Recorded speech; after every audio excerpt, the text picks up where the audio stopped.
My father had 93 years, but it seemed short. In his seemingly long life of 93 years, it was short because it just seems like if we only had more time.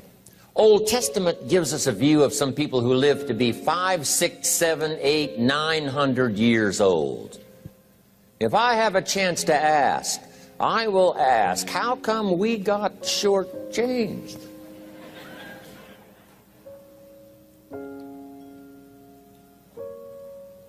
Wouldn't that be a good question if you had a chance to ask? Imagine 700, 800, 900 years to watch generation after generation after generation after generation stay healthy and well. I mean, you gotta be healthy to make it to 900. You gotta take your vitamins.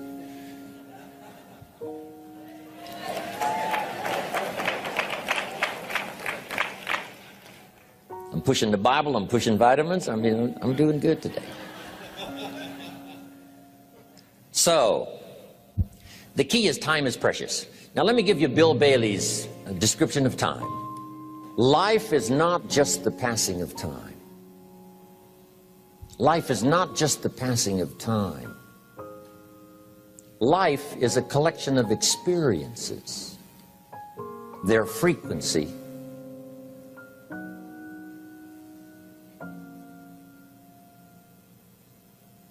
and their intensity. Life is not just watching the clock tick away. Life is a collection of experiences, their intensity, their frequency. When my friend Mark died at age 44, someone says, that's young to die. But what if he lived 4 lifetimes in one? It might not be too young. So here's whatever the span of your life turns out to be, here's what you want to fill it up with: experiences and the intensity of those experiences.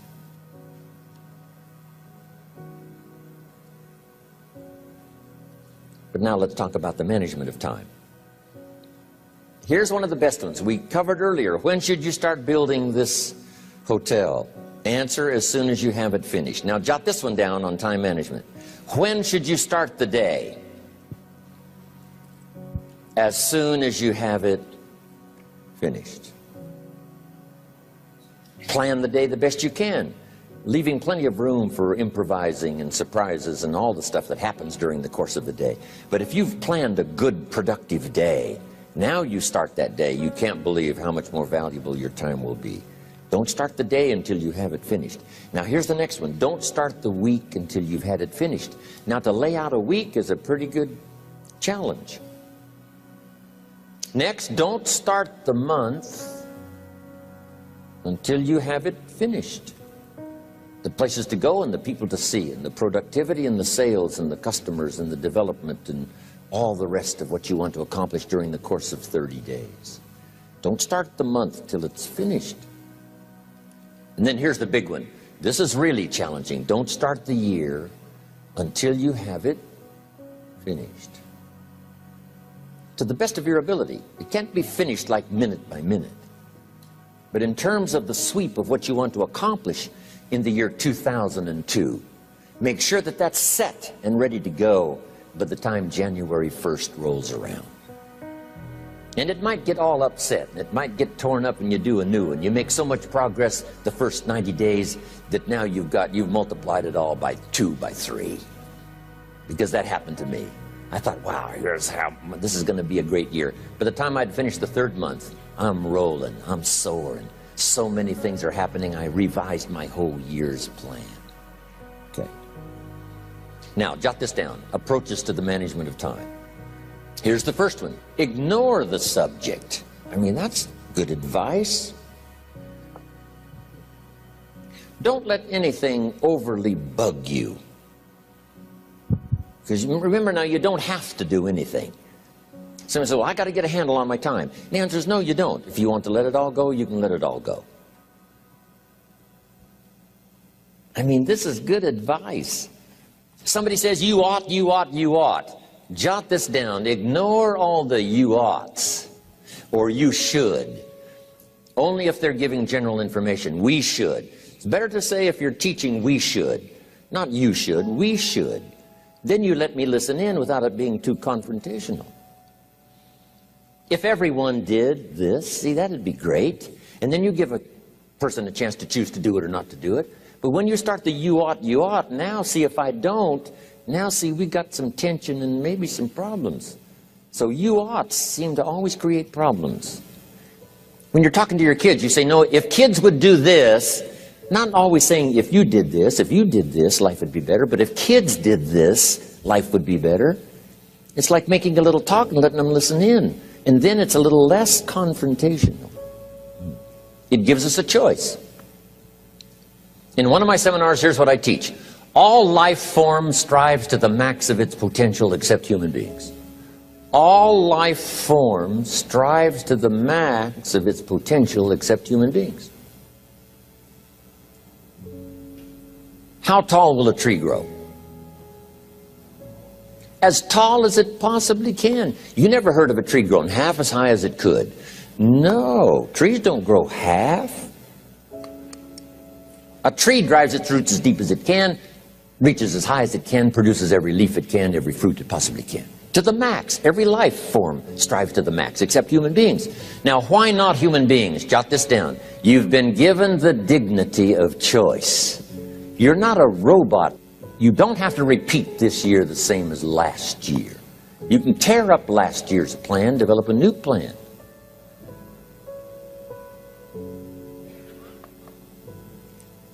So, the dignity of being a human being. Now, here's the choice on being a human being. To be part of all we were meant to be, or to be all.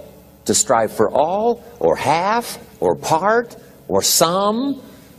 The choice is up to you. To develop one skill or 10 skills. Someone says, well, I'd be happy with just one more language. Well, some say, hey, I'm going to learn 6 or 7. And this is all a matter of choice. And when someone says, no, you ought to learn 4, you've got to resist all that. Because this is personal dignity. And you don't want to destroy someone's dignity by doing all the oughts, and then they feel reluctant to do it. Now we've got problems. So if you want to, just ignore this subject on time management. Now here's the next one. Step down to something easier.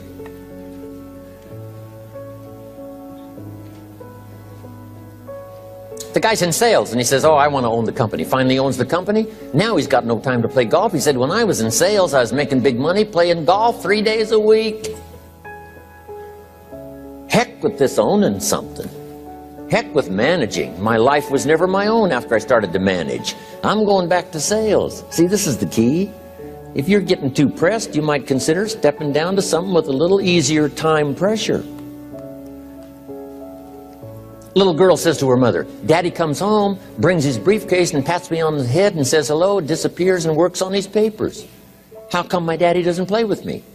And her mother said, look, your daddy loves you very much, but he's so busy at work, he can't get it all done, he has to bring it home. He loves you, but that's why he can't play with you.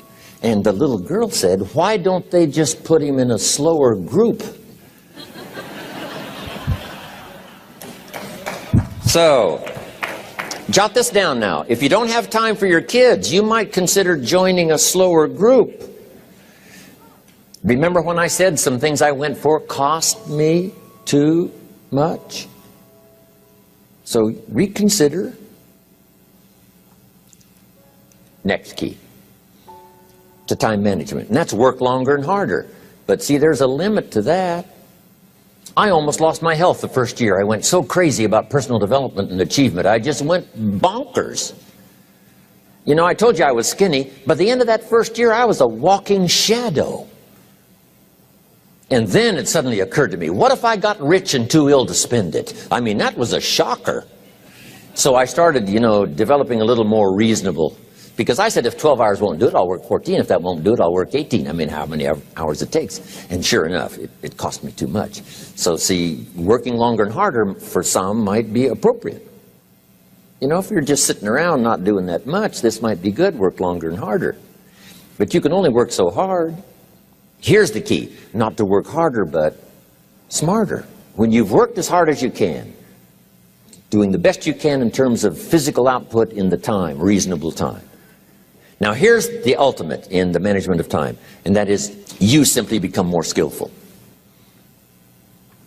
When I first got into sales, You know, I was around people that could get, 9 out of 10, 8 out of 10. And when I first started, I could only get 1 out of 10. But here's what I did. I worked around the clock, so that I would make up in numbers what I lacked in skill. That's good in sales. You got to jot that down. When you're new, you make up in numbers what you lack in skill. Now, when you become more skillful, the numbers can go down because now your persuasive ability and all of that is now so high that you don't need to put as many numbers out. But at first, if you want to compete or if you want to really get good, you've got to put in the numbers. But if you get more from yourself, develop more of yourself, now the time management becomes an easier task. Now here's the next thing. Either you run the project or it runs you. I've found out when you start something, at first you're in charge. All of a sudden, a year later, it's in charge. Some of the companies I started, I'm telling you, I'm in control. A couple of years later, I'm out of control. At first, I've got it on the run. 2 years later, it's got me on the run. Haven't got enough time. I'm dizzy with trying to get it all done. So here's part of the key, and that's to get in charge. Say, I'm going to take charge of my health. One of my albums is entitled, Take Charge of Your Life. Take charge of your time. Take charge of your resources, which we're going to talk about next. Take charge of your health. You're the one that's responsible for it. It's not a requirement of society that you not have a heart attack and take care of your family. That's not a requirement of society, but you must make it a requirement of yourself. Society doesn't require that you build a financial wall around your family nothing can get through. That's not a requirement of society. It's a requirement you impose on yourself to build a financial wall around your family nothing can get through. So impose on yourself this self-development of being in charge, taking charge of your life and your health and your future and your responsibilities and all the rest. Next, reasonable time is enough time to achieve all of your goals. Just jot that down. Reasonable time is enough time. I had to learn that. Reasonable time is enough time. Here's why. It's not the hours you put in, it's what you put in the hours.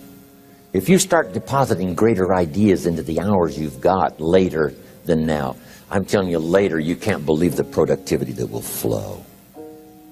The ideas you can't think of now, a year from now, they'll start to flow. And when you deposit those ideas in the hours you've got, productivity multiplies by 2, 3, 5, 10. Next, time management essential. We've already covered the first one, a written set of goals. And then do priorities on your goals. What's important this week? What's important this month? Here's the next one. Often review. Just go over your goals to make sure that your list is working for you. It's got you inspired. It's got you turned on.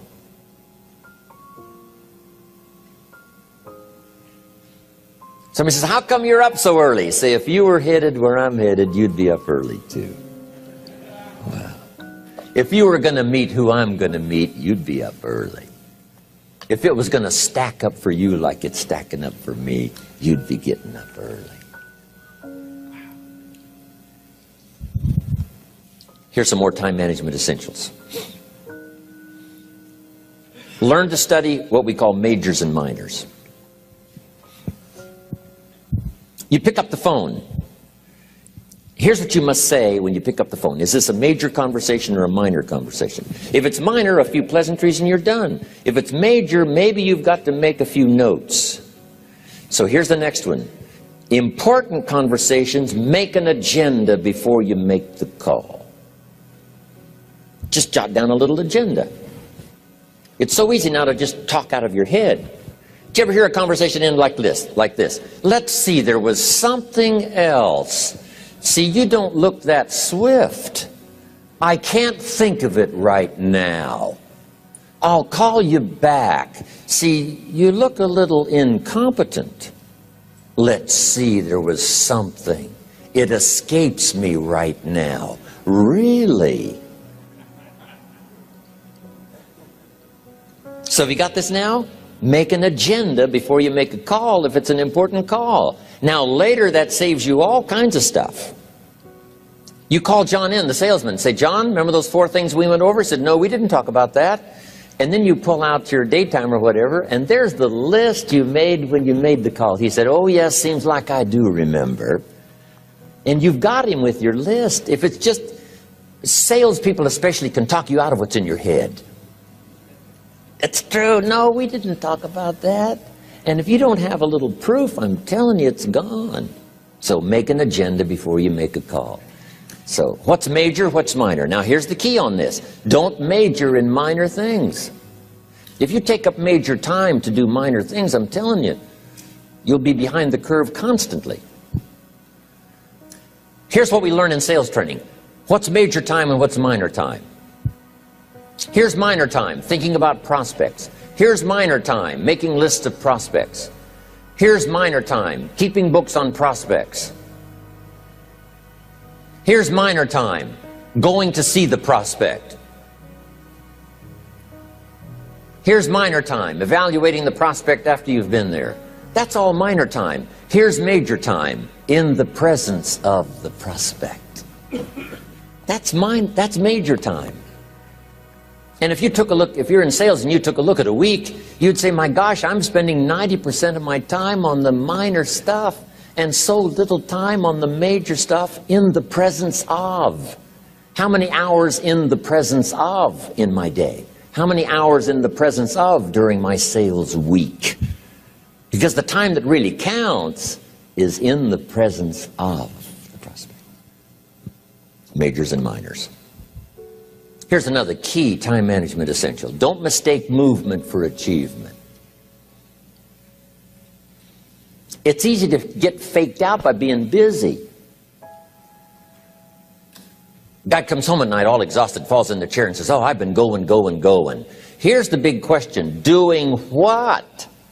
It's not the going.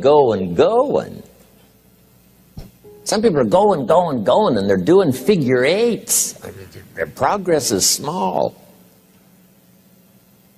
So don't mistake movement for achievement. Here's another one in sales we learned. Don't mistake courtesy for consent. If somebody's pleasant and they nod, you say, oh, they're going to buy. No, they're courteous. You can't mistake courtesy for consent.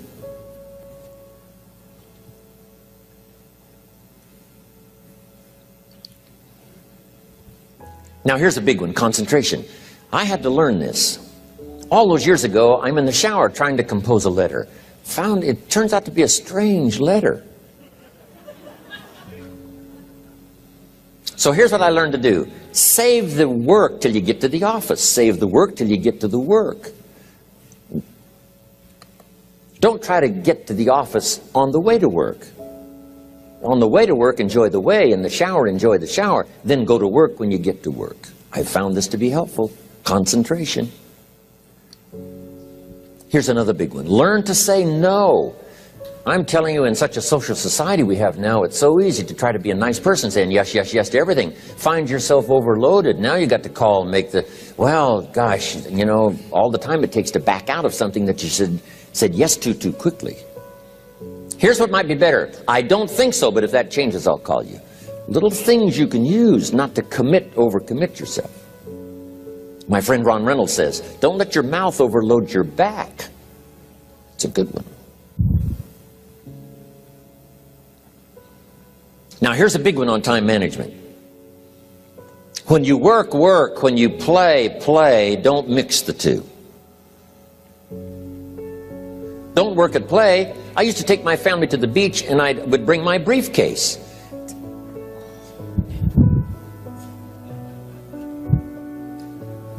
I learned not to do that.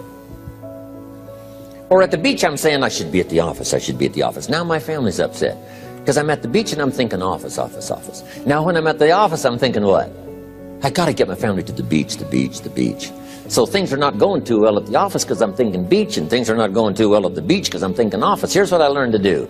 At the beach, be at the beach. At the office, be at the office. When you work, work. When you play, play. Don't mix the two. Don't work at play. Now here's one of the most important ones. Don't play at work. Work is too serious. You don't want the reputation of being the office joker. It's not a good one. Yes, there's time for some pleasant stories. Yes, there's time for a little humor. Yes, best if it's a happy office, of course. But I'm telling you, you got to be serious about work, because you're parting with a piece of your life for the work you do. Your work costs you a piece of your life. Here's what it's called: serious business. Not grim, not unhappy, but serious. Key. Don't play at work. The old expression, I don't think we use it anymore, horse around at the office. Play around, play jokes, play tricks. No place, not at the workplace. At the beach, yes. At the bar, yes. Somewhere else, not work. You got to treat work with all due conservative passion, because it's leading you to your future. Here's another key phrase: all work is good. You may not like your job, but if it's the stepping stones to get you to where you want to go, you got to appreciate your job. You don't have to have a passion for your job. Here's the ultimate passion: a passion for incredible success in every department of my life. That's the passion.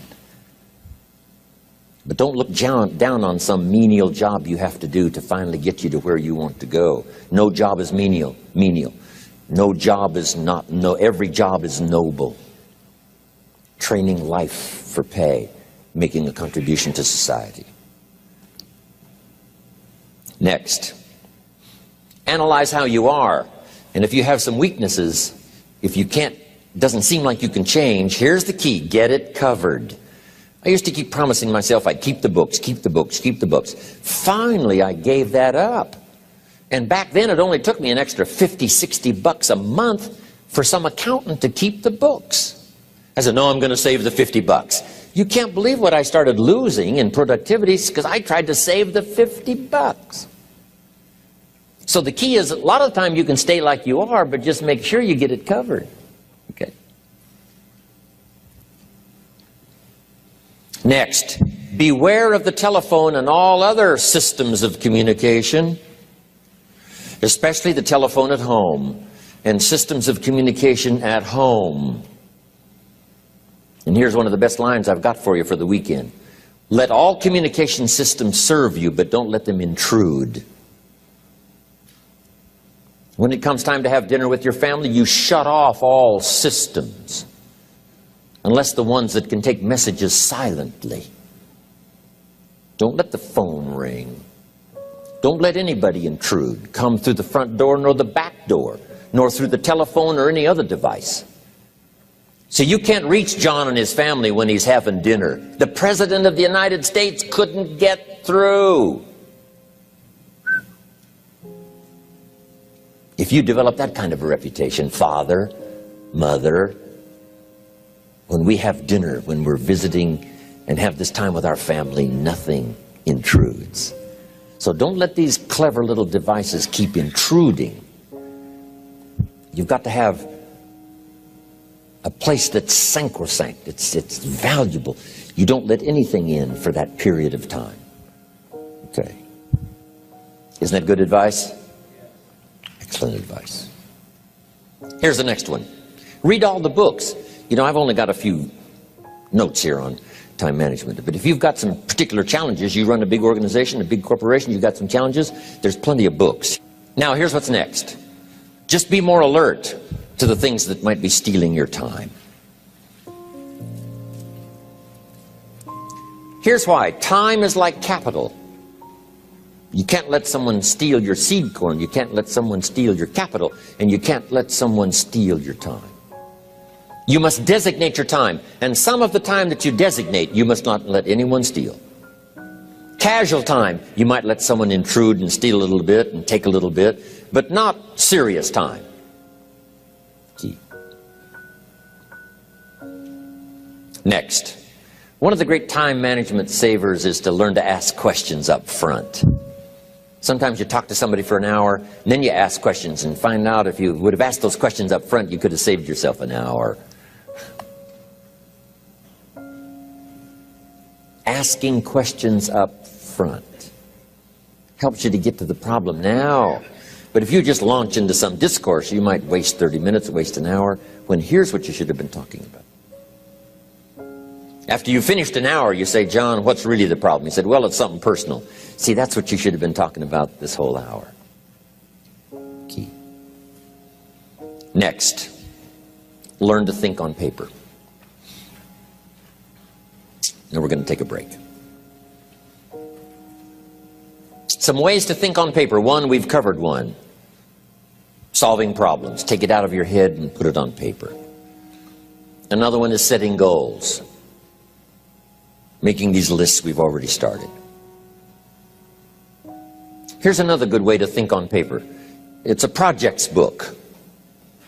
Each person you're working with and each project you're working on, get a loose leaf binder and a tab and some pieces of paper behind the tab and do a little continual summary of how it's going between you and that person and between you and that project. I call it a projects book. It is so useful to me. But what's going on between you and this person? When you last got together, what did you talk about? And you got a few notes there. Here's what we talked about the last time we got together. Now when you get together again, you can review that so you'll know better what to talk about. When the president gets ready to travel and he's going to meet some important people, guess what they bring him? All these briefing books. Right? The last time you were with Khrushchev, Kennedy is informed. Here's what he said and here's what you said. Kennedy said, oh, that's valuable. I need to remember that. If a person is important, it's worth a little running account. You might even have a projects book for your children. Here's what's happening between me and my child. We've talked about this, and we've talked about this, and we've talked about this. Next, a day timer. Keeping track of all of your appointments. You know, mine is all filled with, when to catch an airplane, and when to do a seminar, and when to sit down and have a conference, all the rest. Next is a game plan. If you've got a house and the insurance is going to come due and some other things are going to come due, you just put it on a spreadsheet and make sure it's taken care of. Key phrase, take things out of your head and put them on paper. And the key is to just experiment with different ways that helps you to do that. Now here's the last one, thinking on paper, and that's to keep a journal. One of the things I'm known for around the world, have been now for 39, 40 years, is keeping a journal. Now my journal is not it's not necessarily it's not like a diary. It might be part diary. I'm flying over Ireland and I write down a few little things that impress me. Today I met this person. Wow, what an extraordinary event. Today I conducted this seminar in Rome. 1,000 people stood up and sang for me. I've got a little bit of a diary in there. But here's what primarily your journal is for. Collecting good ideas. A journal is to collect good ideas on your health, good ideas for your business, good ideas for your future, good ideas for time management. Because I used to take notes on pieces of paper and torn off corners and backs of old envelopes and restaurant placemats. And I threw all this stuff in a drawer. It did not serve me well. I finally learned to get a bound copy, right? And just keep a journal, right? If I was here, I had my journal, I'd be taking notes, right? These 2 days in my journal. Now, if you're caught without your journal, you just take the notes. When you get back home, you put those notes in your journal, throw the paper away. Because we don't usually go through paper to review. But see, my journals now make up a significant part of my own library. My journal's all reserved privately for my children and my grandchildren. Can you imagine what I've collected over the years? It's unbelievable. There are 3 treasures to leave behind. I think you've already got those notes, right? Here they are. Number 1, your pictures. Don't leave the event unrecorded. It takes only a fraction of a second to say, here's who I was with. When I travel the world, right? We take all these pictures, and here's one of the gifts. People send me the pictures they took of me and them. It's part of the treasures I have on the farm. Incredible. A picture's worth 1,000 words to describe the scene, the emotion, what happened. Say, wow, this was an extraordinary day for me when I met these people. Here's what they told me happened to them when they went to my seminar 10 years ago. Wow, the drama comes back if you've taken the pictures. It's one of the treasures to leave behind when you go. Remember the old photographs that we have now of, 100 years ago, 70, 80 years ago, just a few photographs? What would it be like if you had thousands of photographs of the past, of your history, your mother, your father, grandparents? So, change all of that now for your children. Leave all your photographs as a record. Here's what's next to leave behind, and that's your library. The books that changed your life, the books that changed your health, the books that rescued you from oblivion, the books that you passed on to other people, they were so exciting for you, the books that made you financially independent, the books that developed your leadership, the books that gave you wisdom to ponder when things were tough, the books that got you through the winter, the books that helped you to plant in the spring and harvest in the fall. What a treasure to leave behind. If you do that, here's what's for sure. Your books will be more valuable than your furniture. Wow. Now, the third treasure to leave behind is your journals. The notes you took that helped you to live life as you lived it. Long after you're gone, a treasure that children, grandchildren, great-grandchildren will find so fascinating.